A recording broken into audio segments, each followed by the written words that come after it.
Social media influencer అశురెడ్డిపై Hyderabad central crime స్టేషన్లో భారీ ఆర్థిక మోసం కేసు నమోదు కావడం సంచలనం సృష్టించింది.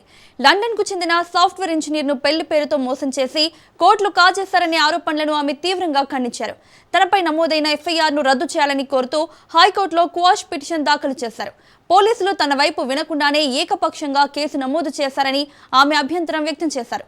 ఈ పిటిషన్ త్వరలోనే విచారణకు వస్తుందని భావిస్తున్నారు.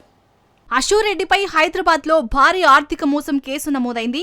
ఒక లండన్ సాఫ్ట్వేర్ ఇంజనీర్ ని పెళ్లి ఆశతో నమ్మించి సుమారు 9 కోట్ల రూపాయలకు పైగా మోసం చేశారని ఆరోపణలు ఉన్నాయి. అయితే ఈ ఆరోపణలన్నింటినీ ఆమె ఖండిస్తూ తన పరువు ప్రతిష్టలను దెబ్బతీయడానికే ఇలాంటి కేసు నమోదు చేయించారని వాదిస్తోంది. పోలీసులు తన వివరణ కూడా తీసుకోకుండా ఏకపక్షంగా చర్యలు తీసుకున్నారని హైకోర్టులో పిటిషన్ దాఖలు చేసింది. ఎఫ్ఐఆర్ రద్దు చేయాలని, కేసు విచారణపై స్టే విధించాలని ఆమె కోర్టును కోరారు. పోలీసులు మాత్రం లావాదేవీలకు సంబంధించిన ఆధారాలు సేకరించే పనిలో నిమగ్నం.